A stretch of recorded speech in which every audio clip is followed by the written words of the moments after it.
بسم اللہ الرحمن الرحیم۔ حضرت عمر بن خطاب رضی اللہ تعالیٰ عنہ پر شاہ فرماتے ہیں کہ ایک دن حضرت موسیٰ علیہ السلام نے اللہ تبارک و تعالیٰ کے حضور عرض کی کہ اللہ تبارک و تعالیٰ، میں حضرت آدم علیہ السلام سے ملاقات کرنا چاہتا ہوں۔ تو اللہ تبارک و تعالیٰ نے حضرت آدم علیہ السلام سے ملاقات کروا دی۔ تو حضرت موسیٰ علیہ السلام نے حضرت آدم علیہ السلام سے پوچھا، اے حضرت آدم علیہ السلام، آپ وہی ہیں جسے اللہ تبارک و تعالیٰ نے اپنے ہاتھوں سے بنایا، پھر آپ میں اپنی روح پھونکی، پھر اپنے فرشتوں سے سجدہ کروایا، تو کیا وجہ تھی کہ آپ نے گندم کا وہ دانہ کھا لیا اور ہمیں بھی جنت سے نکلوایا، خود بھی جنت سے نکل گئے؟ تو حضرت آدم علیہ السلام آپ جواباً ارشاد فرماتے ہیں، اے حضرت موسیٰ علیہ السلام،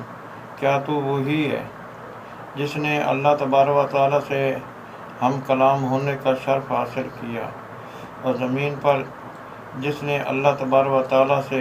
پردے میں ملاقات کی، کلام کیا، اور وہی ہے جس پہ اللہ تعالیٰ نے توریت کو نازل کیا؟ تو کہا، ہاں میں وہی ہوں۔ تو فرمایا، اے حضرت موسیٰ علیہ السلام، مجھ کو ملامت کیوں کرتے ہو اس چیز کے بارے میں جو چیز اللہ تبارک و تعالیٰ نے میری پیدائش سے پہلے ہی فرما دی تھی کہ مجھے زمین کے لیے پیدا کیا گیا ہے۔ وَإِذْ قَالَ رَبُّكَ لِلْمَلَائِكَةِ إِنِّي جَاعِلٌ فِي الْأَرْضِ خَلِيفَةً، کہ وہ وقت جب اللہ تبارک و تعالیٰ نے اپنے فرشتوں سے فرمایا کہ میں زمین میں اپنا نائب بنانے والا ہوں۔ تو یہاں ایک چیز قابل غور بھی ہے کہ حضرت آدم علیہ السلام نے کبھی اللہ تبارک و تعالیٰ کے حضور شکایت نہیں کی کہ اے اللہ تبارک و تعالیٰ، تو نے مجھے زمین کے لیے پیدا فرمایا، گناہ کا ہو جانا یہ کیسا ہے؟ تو انسان کے لیے یہاں ایک ہدایت ہے، جب اس سے کوئی غلطی ہو جائے، گناہ ہو جائے، تو اس گناہ کو اپنی طرف منسوخ کرے، جس طرح قرآن پاک میں ہے، ان تصبک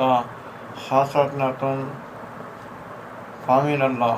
اگر نیکی پہنچے تو کہے اللہ تعالیٰ کی طرف سے، وَإِن تُصِبْكَ سَیِّئَةٌ فَمِن نَفْسِکَ، اگر کوئی برائی پہنچے تو کہے میری اپنی کمائی ہے۔